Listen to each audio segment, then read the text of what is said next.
See the man almost there, feel real. Getting all the peace of mind for your wife. Everybody wanna know how it feels. Everybody wanna see what it's like. Living in a big house, I can't lie. Leave this here somewhere with the peace of making mine. Alright.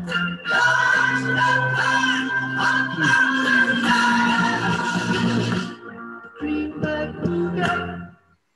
Bonjour à tous, bienvenue dans Legal Club Sandwich, votre rendez-vous pour découvrir du contenu juridique de qualité, rencontrer des personnalités du monde juridique et tout ça à la cool dans un esprit léger. Voilà, je m'appelle Thibaut Caoudal, je suis passionné de Legal Tech, je suis cofondateur aussi de Leeway, qui est une solution de gestion des contrats qui aide les entreprises à réduire le temps passé sur la gestion des contrats et aussi à avoir plus de contrôle sur les risques juridiques et financiers. Et pour mener à bien cette émission, je suis accompagné de mes deux chroniqueurs. Ils sont souriants aujourd'hui, ils sont en pleine forme. Comment ça va? Aujourd'hui, on est toujours souriant, Thibaut. Pardon. Toujours souriant. Mais on va super bien. Comment ça va, Audrey? Ça va très très bien. Bonjour à tous. Est-ce que vous voulez dire un mot? Présentez-vous pour les auditeurs qui ne vous connaissent pas encore. Eh bien, bonjour à tous. Et donc, je suis Audrey Deléris, manager chez Fed Legal, qui est un cabinet de recrutement juridique et fiscal qui existe depuis maintenant plus de 11 ans. Et je travaille du coup avec des entreprises, plus particulièrement l'industrie et les services, notamment des startups aussi, mais pas que, pour recruter donc leurs juristes, fiscalistes, directeurs juridiques et fiscaux.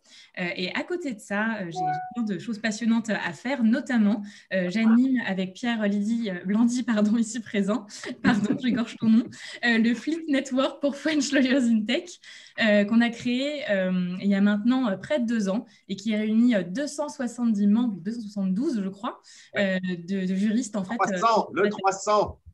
Voilà. On va y arriver. À toi Pierre. Merci Audrey. Donc Pierre, je suis avocat au barreau de Paris. J'ai une carrière chez Disney, Yahoo, Ledger. J'ai cofondé donc le Fleet Network bien sûr, mais aussi l'alliance ANCO. C'est une alliance d'avocats dans les 5 principaux pays européens, France, Espagne, UK, Italie et Allemagne, pour donner des conseils juridiques comme si on était des juristes, mais externalisés, évidemment principalement dans la tech. Et puis, voilà, depuis 2 ans, je suis aussi executive mentor. J'accompagne des directeurs juridiques, des équipes juridiques, des cabinets d'avocats pour développer leur leadership, leur présence en entreprise et les aider à devenir, j'espère, d'encore meilleurs leaders que ceux qui ne sont aujourd'hui. Voilà. Merci Audrey, merci Pierre. Alors, c'est bon pour les présentations. On va maintenant parler de l'invité du jour. Aujourd'hui, donc, Legal Club Sandwich, émission numéro 18, 4e émission de la saison 2. On a la chance d'accueillir Franck Duez, qui est directeur actionnariat chez Banque Transatlantique. Franck, comment ça va déjà? Ça va très bien, merci. Un cadre un peu original pour parler d'actionnariat, donc c'est sympa. Et oui, un cadre original, un sujet aussi qui est un peu technique. Un cadre start-up. Voilà, exactement. Un sujet un peu technique aussi pour nous, pour l'audience. Donc, on va essayer de décortiquer ça ensemble pour donner des clés justement à tout le monde. Je vous invite déjà à poser vos questions à Franck dans la partie questions sur Zoom, juste en dessous. Et voilà, on y répondra à la fin et au cours de ce talk. Franck, peut-être pour commencer, est-ce que tu veux te présenter un petit peu, dire un mot rapide sur ton parcours? Oui, en fait, mon parcours il est assez simple. Moi, j'ai un parcours de banque de gestion privée, donc où j'ai accompagné des dirigeants d'entreprise, notamment dans leur sphère patrimoniale. Mais depuis 15 ans, en fait, j'ai changé de côté. En fait, je m'occupe aujourd'hui d'entreprises et spécifiquement dans leurs problématiques sur l'actionnariat salarié. Et donc aujourd'hui, en fait, on fait 2 choses avec les entreprises. On a un volet conseil, qui est sans doute celui sur lequel on va échanger aujourd'hui. Donc, c'est aider justement les entreprises, tout type d'entreprise, sur la mise en place de plans d'actionnariat. Donc, quelque part, c'est les aider à répondre à des questions. Pourquoi je veux en donner? C'est pour qui? Comment ça marche? Dans quelles conditions? Et donc ça nous occupe beaucoup avec cette poussée des créations d'entreprises qui sont très friands de ce type de conseils. Et puis, c'est le métier principal d'ailleurs dont je m'occupe, c'est aussi la gestion de plans tels qu'ils sont mis en place par les entreprises. Aujourd'hui, pour vous donner quelques données, donc la gestion de plan chez nous, c'est plus de 150 entreprises, ça représente à peu près 200 000 salariés répartis dans 80 pays. Et puis, ce qui est intéressant, c'est que alors, on a commencé avec beaucoup d'entreprises plutôt grands groupes cotés, type CAC 40, S&P 100. Et puis, plus ça va, plus on s'aperçoit que finalement, toutes les structures vont vers l'actionnariat, y compris les structures non cotées. Et donc là, depuis les dernières années, on travaille beaucoup sur des startups et des biotech. Alors, on n'intervient pas, c'est très rare qu'on intervienne au tout début, mais aujourd'hui, ça évolue très vite. Donc, finalement, il y a des compétences qui viennent chercher chez nous. Et donc, du coup, on a un panorama assez important de ce sujet-là. Ok, très bien. Et peut-être justement pour démarrer et poser le contexte, est-ce que tu peux nous présenter ce que c'est que l'actionnariat salarié pour les startups et pourquoi Ouais. c'est un peu particulier en fait sur ce type d'entreprise-là? La particularité d'une start-up par rapport au CAC 40, c'est qu'elle n'a pas d'argent. Donc, et l'argent qu'elle trouve, qu'elle va chercher à lever, elle va vouloir le consacrer au développement de son business. Donc, elle va essayer d'en faire le moins possible sur les paiements de salaire. Donc, du coup, elle va utiliser de l'actionnariat pour compenser cette absence de rémunération. Et donc, en gros, au départ, elle n'a pas d'argent pour recruter des talents. Et donc ça, c'est très différent par rapport à des grandes entreprises pour lesquelles l'actionnariat, c'est devenu la troisième composante d'un package de rémunération. Donc c'est devenu un des outils de la rémunération. Il y a le salaire fixe, il y a le variable, et puis maintenant, il y a ce qu'on appelle le long-term incentive, qui est constitué d'actionnariat. Et puis selon le niveau de l'entreprise, on en a plus ou moins, et les outils sont plus ou moins différents. Donc, pour la startup, en fait, la partie fixe et variable, elle est très faible et elle essaye de la limiter. Donc, elle va utiliser au maximum l'actionnariat. Et de cette première particularité, en découle une deuxième. C'est que l'utilisation de l'actionnariat dans les startups est beaucoup plus large que celui dans les entreprises plus mûres. Vous voyez, typiquement, dans le CAC 40 ou dans les grandes entreprises, on va donner de l'actionnariat quasiment à moins de 5% des collaborateurs, alors que typiquement, dans les startups, on va à 20-30% et de plus en plus, même à 100% des collaborateurs. Donc ça, c'est une utilisation très différente, alors qui pose des problèmes à la startup, parce qu'il y a des aspects de dilution, de consommation de capital, du coup, qui surgissent. Et puis le troisième point qui est très structurant et qui d'ailleurs explique souvent les choix qui sont faits dans les outils et qui est une particularité par rapport à des grands groupes, c'est qu'il y a en général peu ou pas d'événements de liquidité dans les startups. C'est-à-dire que, alors c'est contradictoire, parce qu'elles utilisent massivement de l'actionnariat, mais quelque part, ce qu'elles donnent ne peut pas être monétisé dans un horizon, on va dire, court ou moyen terme, par des collaborateurs. Donc, c'est très contraignant pour elles par rapport à ce que pratiquent des sociétés cotées ou des entreprises qui ont les moyens de créer la liquidité. Et donc, ça met les startups dans un cercle un peu vicieux qui est que pour retrouver de l'attrait dans l'actionnariat, j'en donne beaucoup plus finalement pour compenser cette absence de liquidité et ces salaires fixes et variables qui sont parfois plus faibles. Donc ça, c'est le contexte dans lequel vit la startup.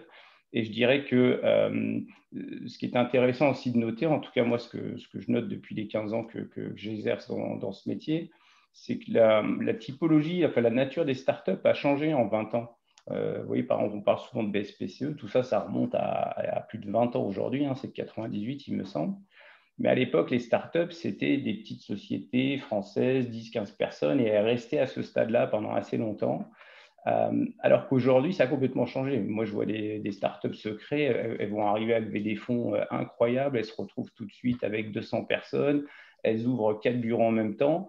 Et donc, tout ce que je viens de dire sur la particularité des startups, en fait, rejoint une nouvelle particularité, je trouve, c'est que toute startup qu'elle soit, elle se retrouve avec des problématiques de grandes entreprises. Et notamment sur comment…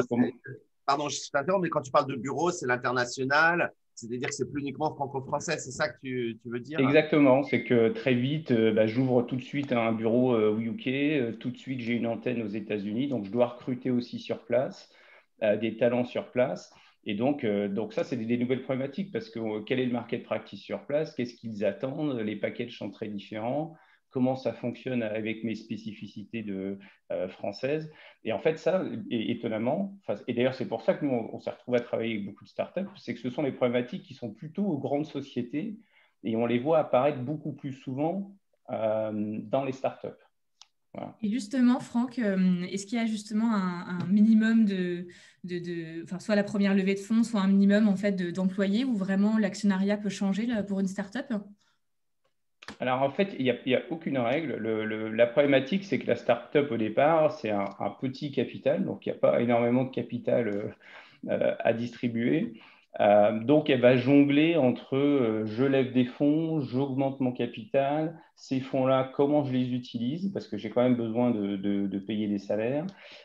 Mais quelles promesses est-ce que je peux faire à mes talents pour qu'ils se contentent du peu que je peux leur donner en matière de salaire? Et donc, en fait, c'est vrai que ça évolue vite. D'ailleurs, ça fait un peu le lien avec la position, comment dire, un peu provocante que je tiens parfois, qui est de dire il n'y a pas que les BSPCE. Mais parce qu'en fait, l'outil du BSPCE, il répond très bien à cette particularité de démarrage d'une startup. C'est-à-dire, je fais une promesse d'un accès au capital, mais c'est dans un petit moment, il n'y a pas d'horizon de liquidité, on se laisse le temps, etc. Mais très vite, quand la startup atteint un niveau que je décrivais, c'est-à-dire très vite, elle se retrouve avec plus de salariés, et donc des niveaux différents, parce qu'entre un dirigeant qui connaît les mécanismes et puis quelqu'un sur les premiers niveaux qui n'est pas très financier, en fait, elle s'aperçoit que les BSPCE, même s'il y a certains avantages, ne sont pas toujours l'outil adapté à toute la population dans la startup. Voilà. Donc, en fait, nous, ce que l'on voit, alors le modulo de ce que je dis, c'est qu'encore une fois, moi, j'interviens quand elles ont déjà un certain stade d'évolution. Mais quasiment dans toutes les startups que l'on voit, nous, en fait, il y a une grande diversité des outils. Alors, il y a évidemment les plans de BSPCE qui sont souvent les plans historiques et on continue d'en donner. Sauf qu'au départ, une startup va donner du BSPCE à tout le monde. Et puis très rapidement, quand elle va évoluer, quand le capital va grimper, elle va plutôt réserver les BSPCE, on va dire, aux dirigeants ou à un premier cercle de bénéficiaires. Et puis elle va commencer à introduire d'autres outils, notamment les actions de performance ou les actions gratuites, parfois ce qu'on appelle des outils payants, donc mettre en place des BSA. Et puis elle va… Donc voilà, donc en fait… Et là, on vient de traiter un dossier avec une start-up, une biotech. Donc on rigolait en interne parce que c'est tellement caractéristique. C'est quand on leur demande, pour regarder un peu l'état des lieux, la nature des plans, en fait, c'est une autre caractéristique d'une start-up, c'est qu'elle attribue tout le temps. Vous voyez, une société du CAC 40, il y a une saison d'attribution. Allez, j'attribue à mes 500 000 salariés chaque année au mois de mai. Une start-up, elle attribue tous les mois à chaque embauche, etc. Et on crée des plans, et un coup, c'est du BSA, un coup, c'est du BSPCE. Voilà, donc ça crée une espèce de doubi-boulga d'actionnariat, mais qui est intéressant, mais qui a parfois des conséquences, et c'est compliqué à suivre, et pour l'entreprise, et pour le salarié. Alors justement, il y a beaucoup… Ah pardon, Audrey, j'allais parler des acronymes parce qu'on a BSPCE, stock option, action gratuite. Enfin, voilà, je ne sais pas à quel point notre auditeur suit toutes ces nuances, notre auditoire. Est-ce que tu peux peut-être nous faire un petit rappel super high level, hein, mais différents mécanismes entre BSPCE, stock option, action gratuite, même BSA, si tu es parti sur ta lancée? Oui, alors… en fait, il y a deux façons de trier quelque part ces outils. Il y a une façon qui est très franco-française, qui est de regarder ça en termes de ce qu'elle coûte pour l'entreprise et la charge fiscale pour le bénéficiaire. Donc, en fait, on va regarder ce qu'on appelle l'efficience d'un outil. Et je dis que c'est très franco-français parce qu'en fait, la France, dans le monde entier, c'est intéressant de le savoir quand on est une start-up d'ailleurs, c'est que c'est l'exception. Tous les autres pays fonctionnent de manière à peu près homogène, mais la France fonctionne de manière très différente, en ce sens que la France a mis en place des régimes spécifiques, sociaux et fiscaux, sur les différents dispositifs. Et donc finalement, et malheureusement parfois, le choix que font les sociétés françaises, c'est un choix en termes de coût et d'efficience, plutôt qu'un choix de l'outil qui va convenir à la population.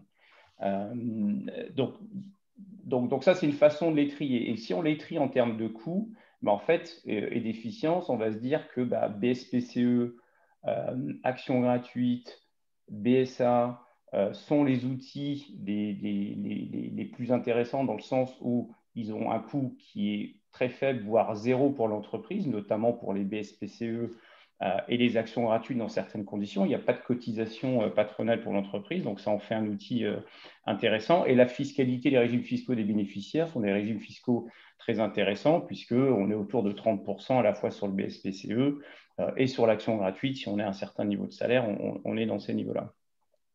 Après, il y a une façon plus intéressante de trier les outils, et c'est la façon dont finalement font les autres pays. C'est-à-dire qu'elles se disent quelle est la philosophie de l'outil que je vais utiliser.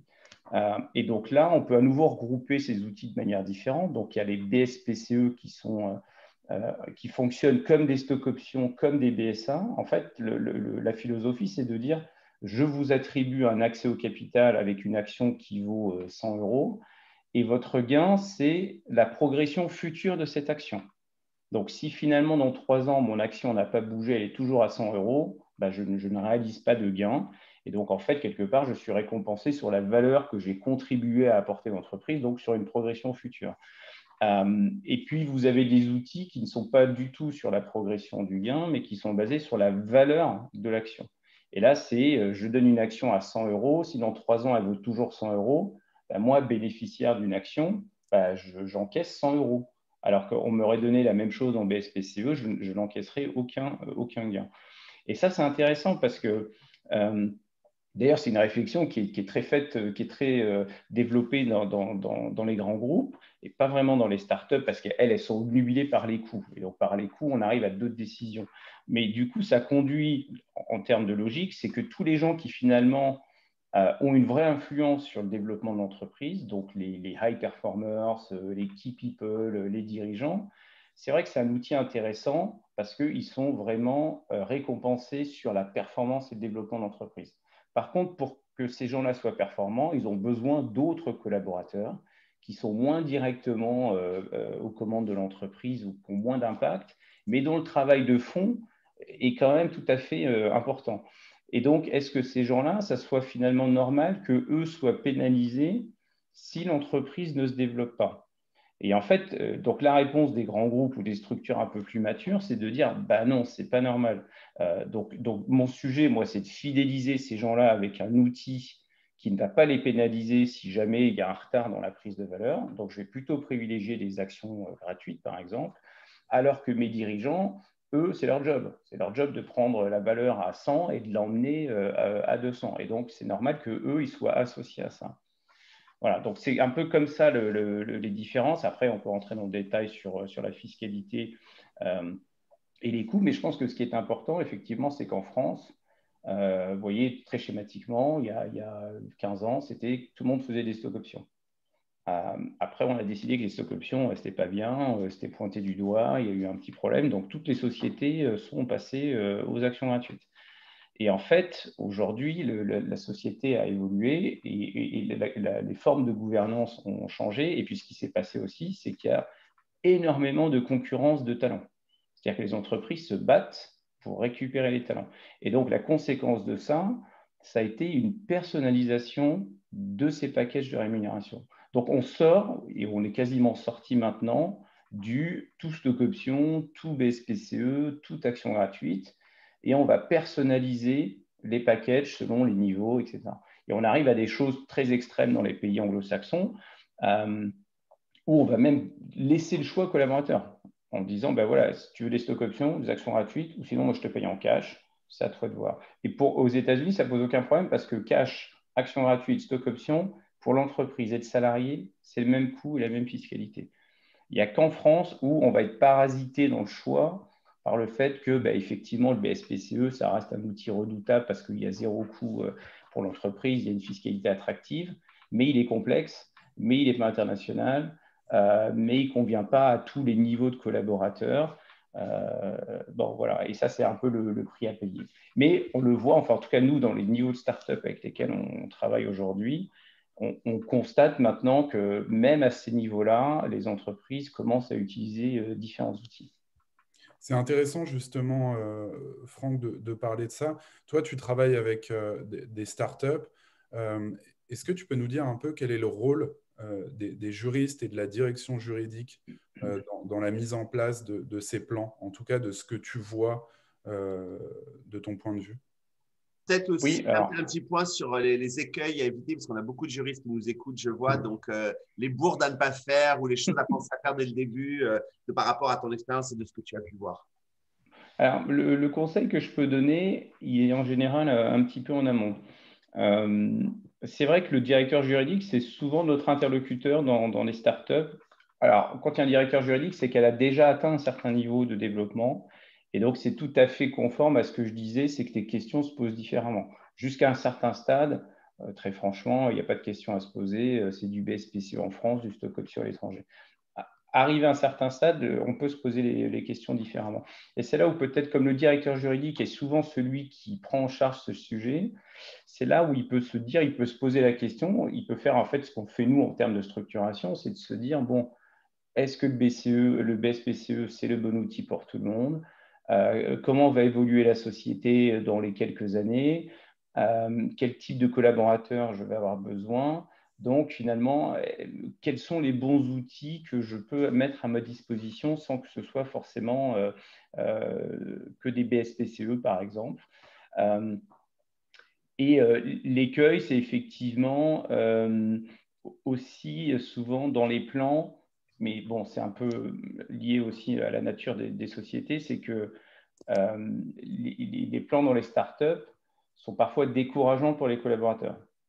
Donc c'est bien parce qu'elles ont un accès au capital. Donc elles se disent à un moment donné, si ça marche, c'est jackpot, etc. D'ailleurs, ça fait partie des motivations pour aller travailler dans les startups. Par contre, souvent, l'horizon est extrêmement long. C'est-à-dire qu'il n'y a aucun événement de liquidité, il n'y a pas d'étape intermédiaire. Donc, il y a ce qu'on appelle, nous, dans notre jargon, l'effet tunnel. Et l'effet tunnel, il est dévastateur dans la fidélisation et au contraire, il peut se retourner contre l'entreprise parce que quelqu'un qui a des plans sur lesquels on leur dit, bon, bah, pour l'instant, liquidité, c'est IPO, donc allez, rendez-vous dans 5-10 ans et on verra bien. Mais ce collaborateur, s'il veut aller travailler dans une autre société, lui, il va dire, vous savez, moi, j'ai des BSPCE. Hein. Donc, il va se faire acheter son package, qui finalement n'a pas forcément une valeur importante parce qu'il y a un horizon d'illiquidité, mais il va s'en servir pour monétiser son changement de structure. Donc, alors, ce n'est pas du tout évident à faire, hein, c'est même extrêmement compliqué. Plus la startup est jeune, plus l'accès aux fonds est compliqué, plus la création d'événements de liquidité est contraignante. Mais voilà, si on peut les mettre en place, c'est intéressant. Et là, il y a deux pistes, moi, que je trouve tout à fait intéressantes, qui ne sont pas très développées. Alors, bon, ce sera intéressant d'avoir des échanges là-dessus pour comprendre pourquoi, mais dès qu'il y a un nombre de collaborateurs importants, dès qu'il y a des plans récurrents, moi, je trouve intéressant les sociétés qui mettent en place des bourses internes. Alors, ça ne crée pas des grosses liquidités, mais ça permet à quelqu'un qui a besoin de liquidité parce qu'il a un truc et qu'il aimerait bien monétiser, de vendre. Alors, c'est des petites quantités.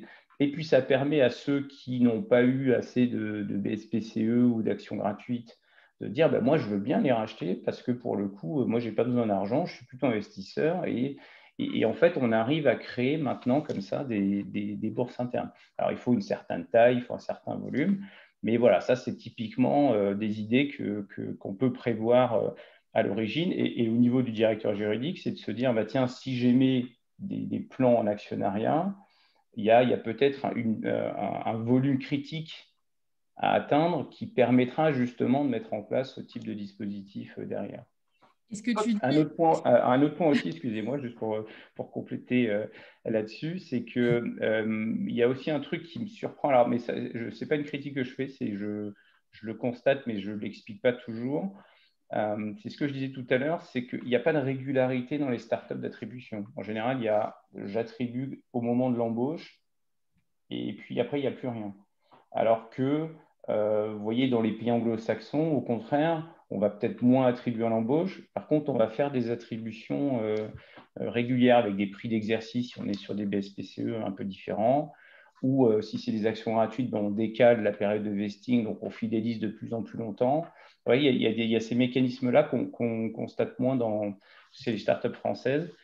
Et je ne sais pas l'expliquer, mais je pense que c'est un point que les directeurs juridiques pourraient regarder. Et merci Franck. Du coup, en fait, moi, j'avais juste un point, c'est que le côté personnalisation, très honnêtement, moi, je ne l'avais pas en tête. Et c'est un gros point, justement, que tu nous as expliqué, notamment avec la partie bourse. Donc, je pense que ça va intéresser beaucoup de nos participants, ce côté personnalisation. Donc voilà. Et puis, juste un point, tu as parlé d'événements de liquidité. Est-ce que tu pourrais nous définir ce que ça veut dire concrètement? Oui, alors l'événement de liquidité, les exits, hein, c'est typiquement c'est le Graal dans une startup. C'est l'occasion pour un actionnaire de monétiser ce qu'il a eu, enfin. Donc, alors, il y en a plusieurs, hein. Il y a les gros événements qui sont l'entrée, une nouvelle levée de fonds dans lequel on a prévu un cash-out pour les anciens actionnaires ou les fondateurs. Et en général, quand il y a un cash-out, c'est-à-dire on fait rentrer 100 millions d'euros sur une levée de fonds, mais je prévois qu'il y en a 10 de ces fonds-là qui vont servir au rachat pour des actionnaires qui veulent sortir. Et en général, ça c'est important, d'ailleurs c'est un point que font très bien les directeurs juridiques, à chaque fois on le constate, c'est qu'il y a une clause de sortie conjointe pour les autres. C'est-à-dire que si les dirigeants sortent, ça crée une fenêtre pour l'ensemble des bénéficiaires. Ça, évidemment, c'est très important. Mais ces levées de fonds, elles sont aléatoires. On ne peut pas les prévoir. Mais donc, elles peuvent être un événement de liquidité. Après, il y a évidemment l'IPO. Quand la société commence à générer un chiffre d'affaires, commence à créer des liquidités, il y a aussi la possibilité pour l'entreprise de racheter ses propres actions. Alors, je les rachète en vue d'en émettre de nouvelles. Alors, ça a un coût, hein, ça consomme, etc. Donc, c'est vraiment un stade un peu plus tardif que ça peut arriver. Et le troisième événement de liquidité, c'est justement cette fameuse bourse interne. Et ça, c'est fondamental. Vous voyez, on a travaillé la semaine dernière, on a bouclé un plan de co-investissement pour faire une start-up, mais c'est une petite structure non cotée. Dans l'esprit, c'est que les managers deviennent des actionnaires à long terme. Donc, l'idée, c'est qu'il n'y ait pas vraiment de liquidité. Mais si vous faites ça, la décision d'investir pour le manager, elle devient compliquée. Lui, il a déjà financé l'étude des enfants, il a sa maison achetée, etc. Donc, il se dit, j'ai mobilisé des fonds, mais en cas de coup dur, etc. Donc, ce que font les sociétés, je trouve ça intéressant, c'est qu'elles disent, bon, pas d'événement de liquidité, sauf on va créer des cas qui vont ressembler d'ailleurs à ceux qu'on retrouve dans les plans d'épargne salariale. Sauf si vous achetez votre maison. Sauf si vous vous mariez, j'en sais rien, ou sauf si vous avez un coup dur dans la vie. Et en fait, ça c'est important parce que dans l'attractivité du plan, vous voyez, si vous regardez un peu sur les sites start-up US, la seule chose que les gens regardent, c'est qu'est-ce qui est prévu en liquidité, c'est quoi l'exit, c'est quoi l'horizon, c'est quoi les événements. Et ça, c'est une décision importante pour un talent quand il va rentrer dans une société. OK, j'ai des BSPCE, mais finalement, quels sont les critères dans lesquels je vais pouvoir sortir? Et de dire, on peut dire, je n'ai pas de critères, moi. On peut dire, pour l'instant, franchement, on n'en sait rien. Mais par contre, voilà, on va essayer de créer des liquidités. On a vu avec nos investisseurs, on a vu avec nos levées de fonds, on prévoit qu'en cas de coup dur, déjà, vous pouvez au moins sortir une partie on va créer de la liquidité pour vous. Et le fait de faire ça, déjà, ça peut vous démarquer d'autres startups. Et puis, ça rassure le collaborateur sur le fait que ce n'est pas de la monnaie de singe, finalement. C'est-à-dire, je te promets du capital, mais ça se trouve, dans 20 ans, tu auras toujours ton capital. Alors, il vaudra beaucoup, hein, mais tant que tu ne peux pas le vendre, ça ne vaut rien. Donc, le fait de créer ça, je pense que ça rajoute énormément de valeur.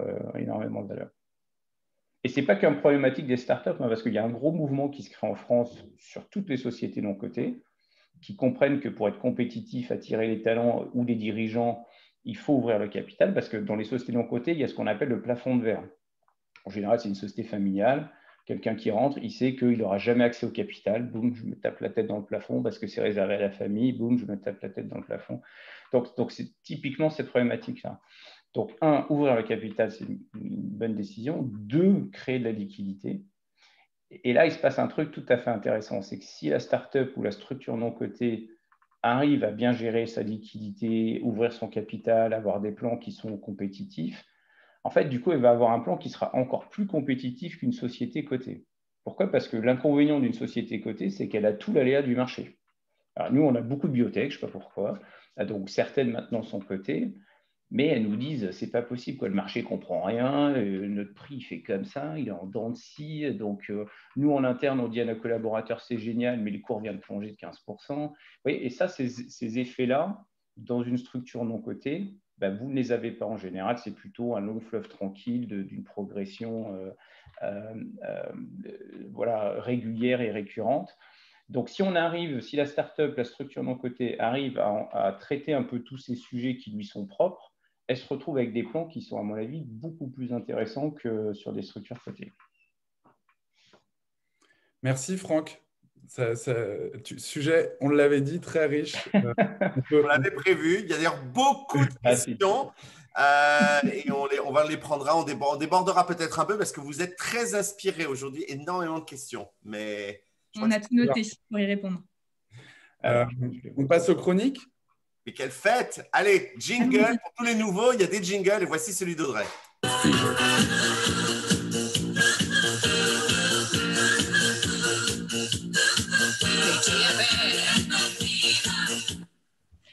Merci Pierre. Donc aujourd'hui, Franck nous a parlé de BSPCE, d'actions gratuites et autres mécanismes d'actionnariat. Alors je me suis dit que moi aussi j'allais vous parler d'argent parce que ce n'est pas un tabou, on peut en parler, alors parlons-en. Lors d'une précédente chronique, je vous avais parlé du package salarial. C'est dans le talk numéro 12, je vous ai mis le lien, je le remettrai après. Et en fait, il faut savoir que la rémunération, on en a parlé, ce n'est pas que du fixe, c'est aussi tout ce que l'entreprise a à vous proposer à côté. Tous les avantages en nature, les bonus, les plans d'épargne, l'intéressement, des BSPCE, etc.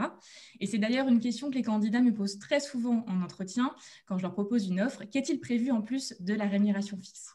Alors, 3 points que je souhaite aborder aujourd'hui. Le premier, les bonnes questions à se poser. Vous, en tant que candidat, que juriste, que responsable juridique, fiscal, combien est-ce que vous gagnez vraiment, actuellement? C'est-à-dire pas que le fixe, mais aussi le bonus, les actions, intéressement, participation, etc. Il faut vraiment avoir ça en tête. Et je vous assure que beaucoup d'entre vous, quand je vous pose la question, vous ne le savez pas. Donc, réfléchissez-y, c'est très important. Il faut en parler dès le début de l'entretien. Je pense à une candidate qui récemment me parle de son fixe. Et puis, en fait, au bout d'une heure, me dit « Ah, au fait, j'ai des actions gratuites. » J'aurais bien aimé le savoir dès le départ. Donc, pensez-y, il faut en parler. C'est très important. Il faut avoir en fait toutes les cartes en main dès le départ, pour vous, comme pour l'entreprise, comme pour moi en tant que chasseuse. Et puis, leur recrutement, c'est aussi un moyen de vous convaincre. Donc, laissez-vous convaincre aussi par tous ces aspects qui viennent en plus de la rémunération fixe. Parfois, il vaut mieux avoir un fixe un tout petit peu moins élevé, mais du coup, avec un plan d'actionnariat extrêmement intéressant, qu'un fixe un peu plus élevé, mais avec rien à côté. Il faut savoir, vous mettez le curseur et il faut aussi savoir se projeter. Et c'est arrivé notamment avec une candidate qui a rejoint une de mes clientes, une start-up, du coup, qui n'avait clairement pas fait un gros gap de rémunération, mais on lui a proposé en fait des PSPCE, c'était très intéressant, du coup, ça l'a convaincue d'y aller et elle y est allée. Deuxième point que je voulais aborder, quand on veut changer de poste et qu'on est censé toucher une très grosse somme d'argent qui est bloquée pour plusieurs années, qu'est-ce qu'on fait? Alors, tous ces mécanismes, du coup, c'est vraiment aussi un moyen de fidéliser les collaborateurs. Et j'ai déjà entendu récemment, voilà, je ne peux pas partir, j'ai 100 000 € de bloqués. Alors, c'est vrai qu'on le comprend, hein, dans ce cas, on réfléchit à 2 fois avant de partir. Et pour tout vous dire, j'ai même rajouté un petit élément, parce qu'à 10 h ce matin, j'ai parlé avec un fiscaliste, et l'histoire est vraie, qui m'a dit exactement, je cite, « Ils ont fait en sorte de bien nous augmenter pour limiter la mobilité en externe. » Et cette personne, du coup, se retrouve un peu bloquée parce qu'elle a beaucoup d'argent et il ne sait pas trop quoi faire. Voilà, donc il va se poser la question. Il faut savoir, donc, comme le disait Franck, que certaines sociétés peuvent en quelque sorte racheter tous ces avantages financiers en fait, proposés et accumulés. Et c'est aussi possible de négocier un welcome bonus ou un golden hello, ou en français une prime de bienvenue. Voilà, il s'agit en fait de faire valoir le manque à gagner si vous partez un peu plus tôt que prévu de votre société. Et c'est arrivé en fait à un de mes candidats qui en fait pouvait négocier son préavis, mais il avait une sorte de grosse carotte qui l'attendait du coup, et le fait de partir avant l'empêchait de toucher cette grosse somme d'argent. Et là, mon client a eu la très bonne idée, à mon sens, de lui proposer un welcome bonus. Concrètement, il n'est pas encore arrivé, il arrive très bientôt chez mon client. Il va percevoir un quart de sa rémunération annuelle brute, du coup, dès le départ. Donc, ça lui permet un petit peu de compenser ce qu'il va perdre en quittant la société un peu plus tôt. Enfin, 3e point, là je m'adresse plutôt aux entreprises, start-up ou non d'ailleurs, il faut savoir l'expliquer et le vendre à ses futurs collaborateurs, tous ces à côté qui viennent en plus de la rémunération. Exemple, j'ai récemment une cliente qui m'a parlé d'un plan qu'ils avaient mis en place en interne et qui m'a concrètement dit « ça ne va pas intéresser les jeunes collaborateurs, c'est du long terme ». Alors forcément, présenté comme ça, c'est pas très, très convaincant. Moi-même, je n'étais pas très convaincue. Donc, si vous avez un mécanisme intéressant en interne, expliquez-le et donnez des chiffres précis autant que possible. Parce que les candidats ont besoin de savoir combien ils vont gagner concrètement. On ne travaille pas pour la gloire, enfin pas que. Donc, soyons concrets. En conclusion, il est important pour les candidats de communiquer sur tous ces éléments de rémunération en amont, et côté entreprise, c'est à vous de bien le vendre. Alors, petite citation, une fois n'est pas coutume, comme le disait Molière, le chemin est long du projet à la chose. Donc, tout ça pour vous dire que ça peut paraître un peu lointain lorsqu'on vous propose de tels éléments d'actionnariat, mais que si vous rejoignez une entreprise, c'est-à-dire un poste, c'est aussi un projet professionnel et parfois même de vie. Donc, c'est clairement le moment de vous projeter aussi d'un point de vue financier. À toi, Pierre. Merci, Audrey. On enchaîne. We do.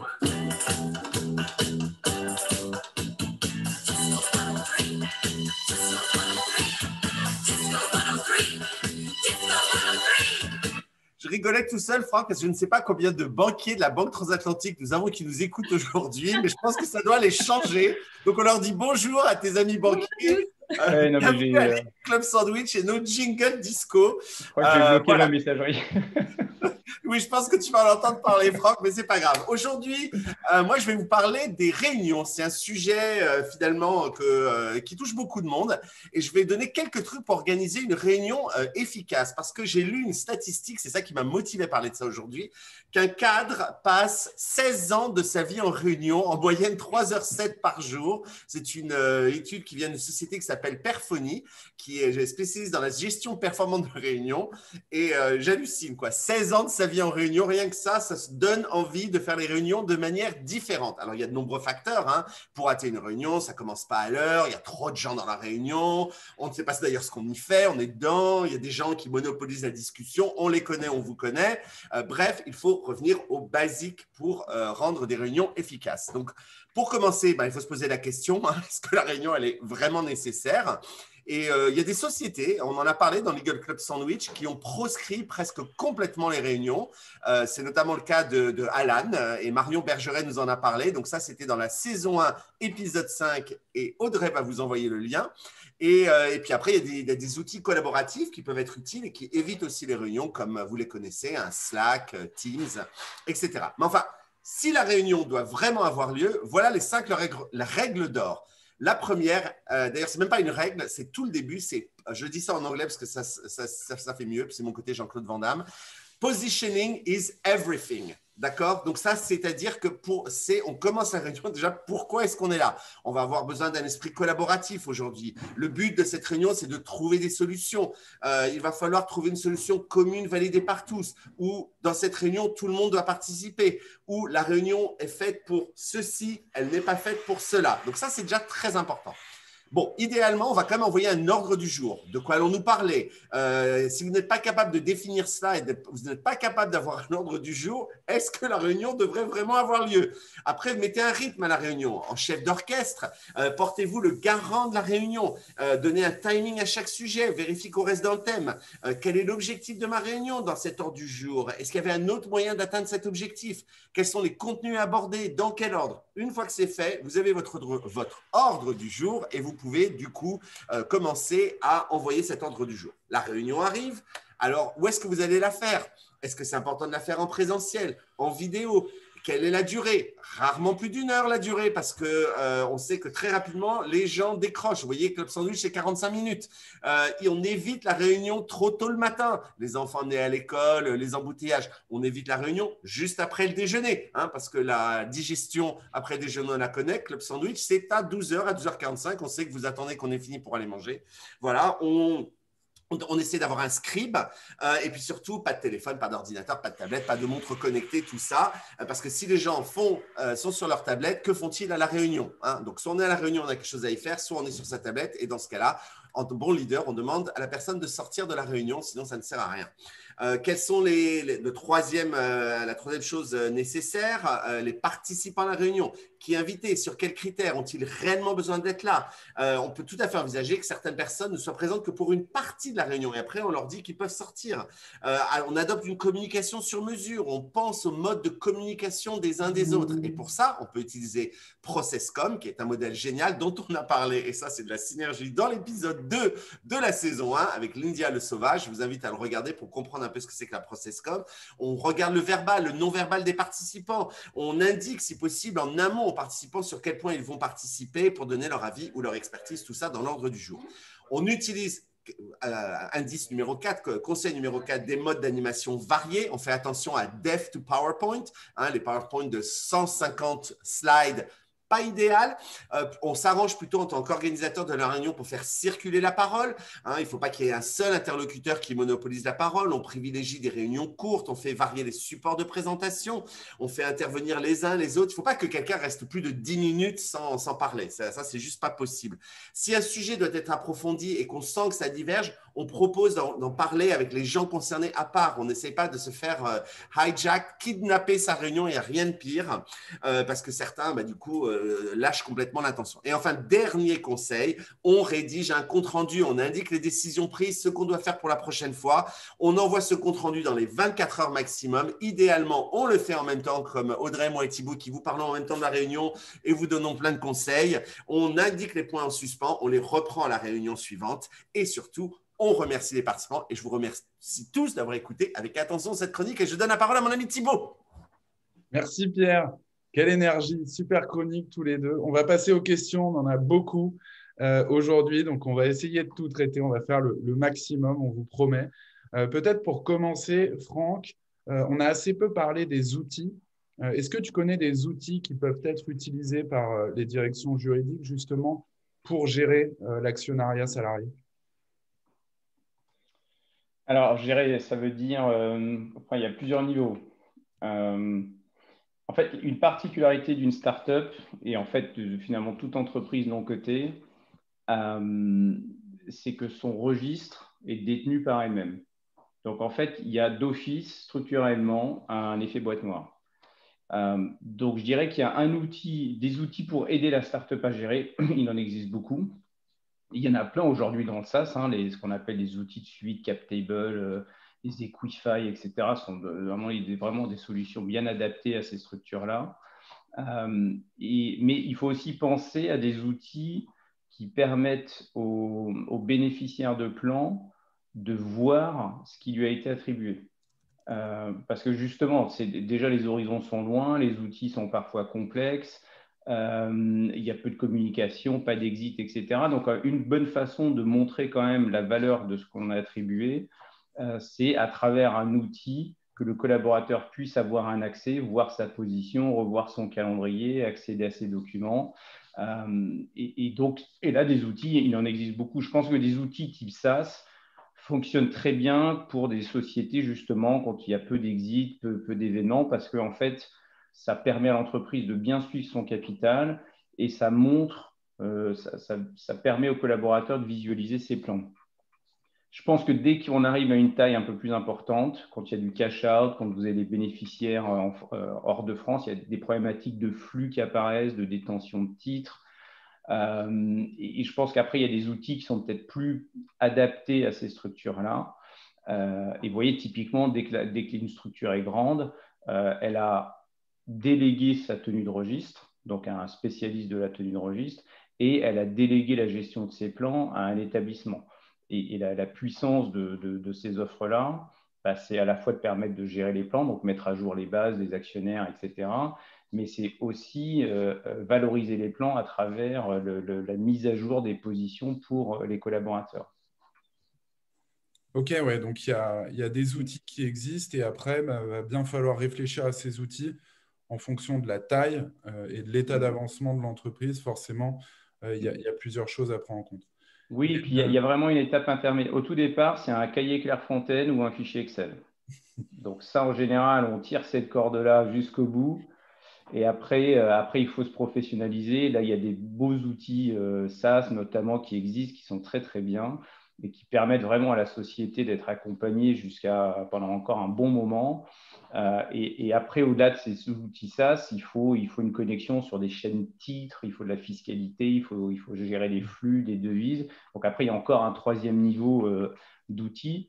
Mais en tout cas, ces outils existent. Et c'est vrai que le cahier Clairefontaine, moi, je pense que d'office, il faut le faire disparaître parce que les startups ont tout de suite des salariés actionnaires. Donc, les mettre dans un outil qui a une fenêtre pour les bénéficiaires, c'est déjà top et c'est déjà un bon premier pas. Ouais. Ok, super. On a une question de Nadège. Salut Nadège, qui participe à l'émission, qui a aussi participé Absolument régulièrement et qui était même une invitée d'ailleurs. Voilà, une invitée. Allez revoir l'épisode de Nadège sur General YouTube. Counsel de Get Around. Voilà. Exactement.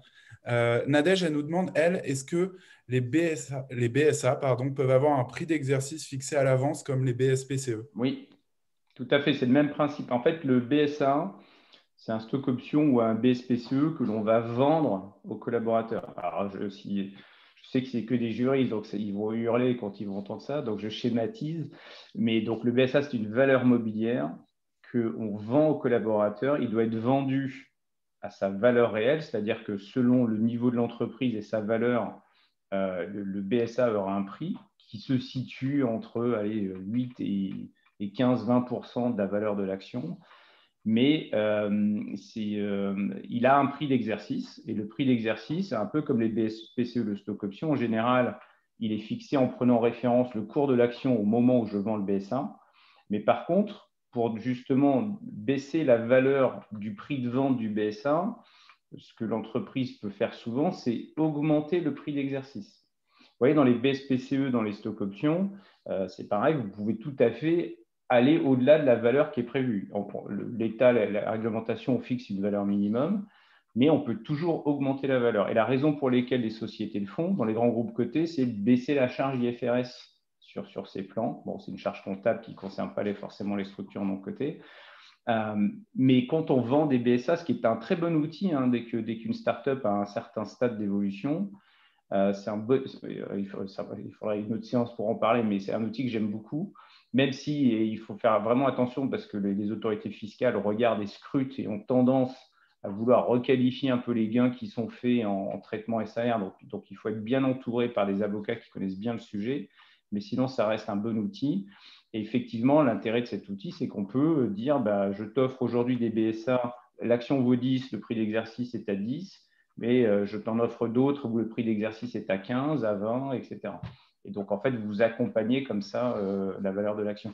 Et plus le prix d'exercice est décalé par rapport au prix de l'action, plus le prix du BSA auquel le collaborateur va l'acheter diminue. Donc, en fait, vous pouvez vendre un BSA quasiment pas cher, très peu cher, parce que le prix d'exercice est plus élevé. Et comme dans une start-up, l'idée, c'est que la valeur de l'action grimpe vite, ça peut être intéressant.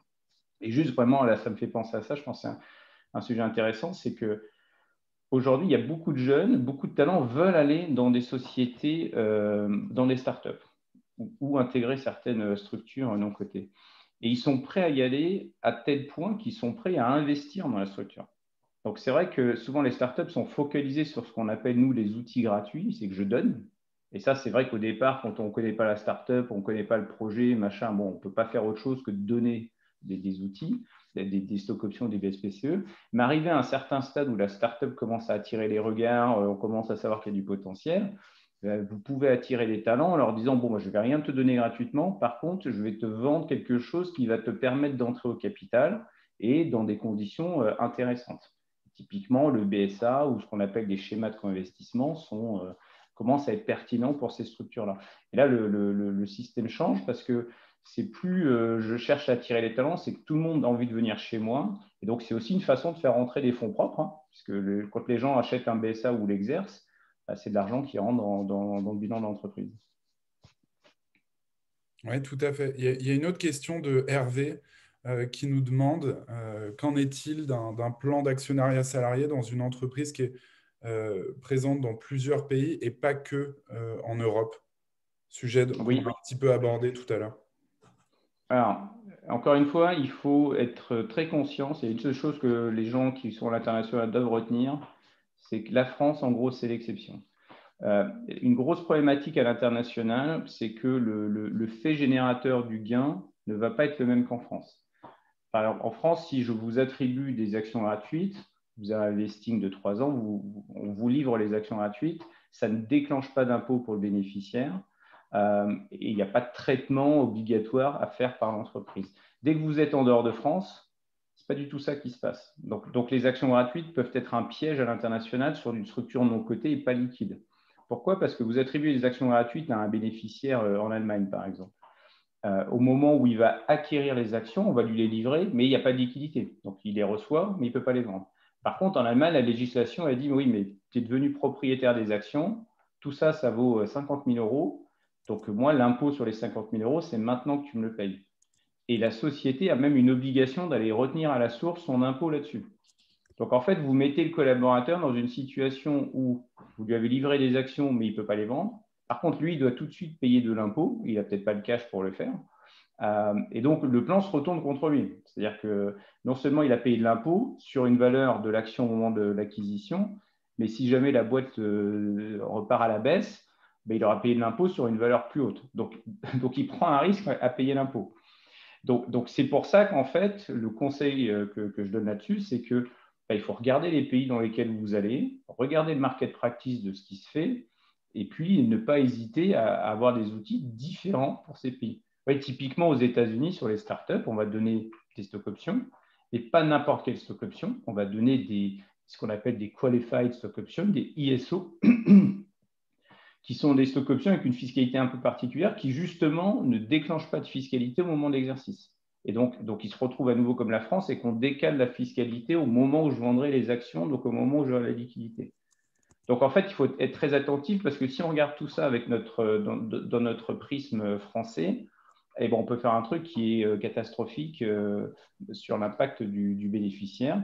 Et nous, on a été appelés, parce que comme on est une banque, on a été appelés par des sociétés qui s'étaient retrouvées piégées, où ils nous demandaient de financer les salariés pour qu'ils puissent payer leur impôt. Alors, bon, on trouve des solutions, mais je peux vous dire que le bénéficiaire, lui, son plan d'actionnariat, pour l'instant, au moment où il doit faire le chèque des impôts, il l'a un peu mauvaise. Et donc, alors, ceci dit, c'est possible de le faire, mais dans ces cas-là, il faut prévoir une liquidité pour ces salariés étrangers pour qu'ils puissent au moins vendre une partie des actions pour au moins couvrir l'impôt. Voilà. Et alors là, pour ces études à l'international, pour en avoir connu quelque chose, je vois qu'elle est là, donc je ne peux pas ne pas faire un shout-out. Il y a Agnès Charpenay, qui est de chez Baker, et je la vois, donc je ne peux pas ne pas dire que voilà, pour ces études à l'international où on touche plein de pays, il faut évidemment penser à des gens comme Agnès ou d'autres, bien sûr. Mais voilà, chère Agnès. Agnès connaît parfaitement toutes ces problématiques internationales, elle connaît à fond ces sujets-là. On fait de la pub pour les gens qu'on voit apparaître sur le chat, donc de l'importance, mais voilà. Autre question, Thibaut. Alors oui, on a une dernière question et puis après, on va devoir clôturer parce qu'on ne peut pas toutes les prendre aujourd'hui, malheureusement. Est-ce que toi, tu as des exemples, Franck, de sociétés qui ont mis en place des bourses internes? Je ne sais pas si tu peux donner des noms. Oui.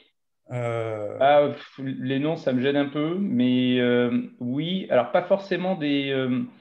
en fait, l'idée de mettre en place des bourses internes, moi, je l'ai vu parce qu'il y a beaucoup de sociétés françaises très anciennes, non cotées, dans des secteurs qui n'ont rien à voir avec la tech, qui sont plutôt dans le transport ou dans l'industrie, qui, elles, depuis très longtemps, mettent en place ces mécanismes de bourse interne. Et en faisant le constat qui est de dire, bon, bah, nous, on ne veut pas, nous, actionnaires ou familles, racheter tout le temps. Par contre, on s'aperçoit que dès qu'il y a un volume de salariés, il y en a toujours qui ont besoin de vendre, il y en a toujours qui veulent acheter, etc.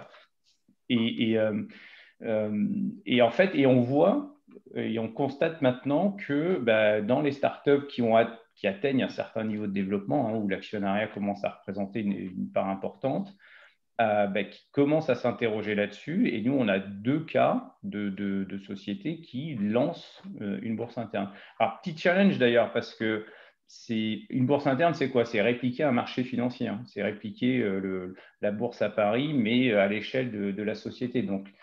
Donc aujourd'hui, des outils n'existent pas pour ça. Donc c'est compliqué pour la société de le gérer.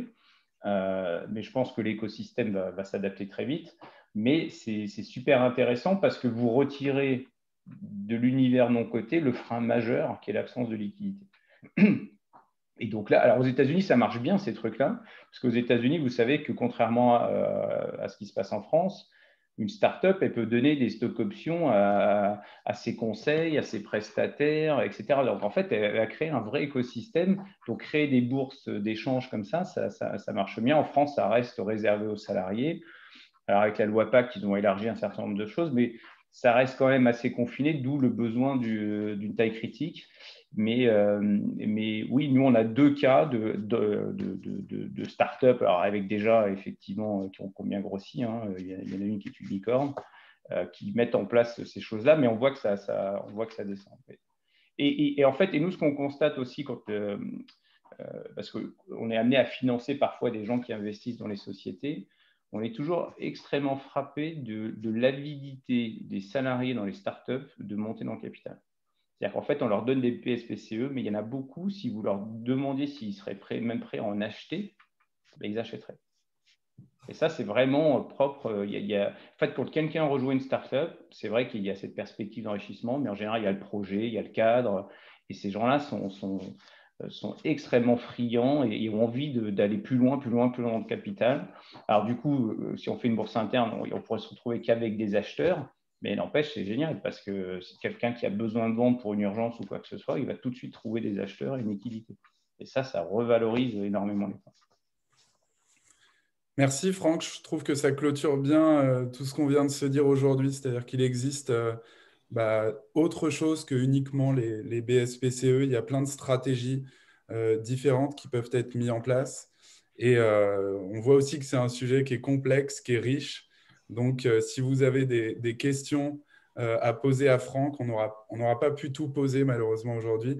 N'hésitez pas à le contacter. On a mis ton adresse email, je ne t'ai pas demandé Franck, mais je l'ai mis dans le chat. Donc comme ça, tu vas être inondé de questions. Ouais. C'est des questions qu'on n'a pas pu répondre. Et c'est un sujet passionnant d'ailleurs qu'avec Audrey et en partenariat avec une autre société qu'on a mentionné plusieurs fois qui s'appelle Equify, on va faire notamment vis-à-vis des juristes de la tech une étude un peu similaire à celle qu'on avait fait avec Leeway sur la rémunération et qui étaient les juristes de la tech.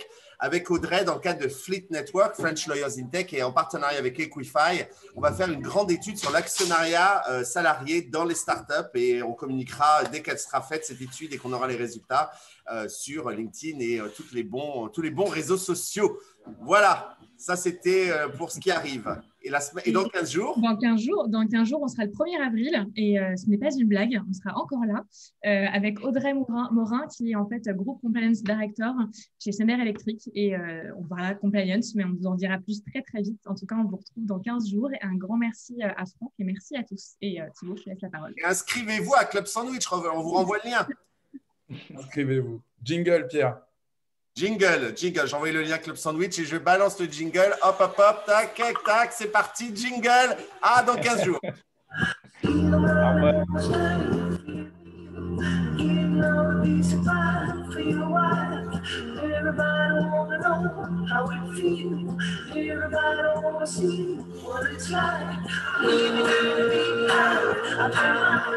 Everybody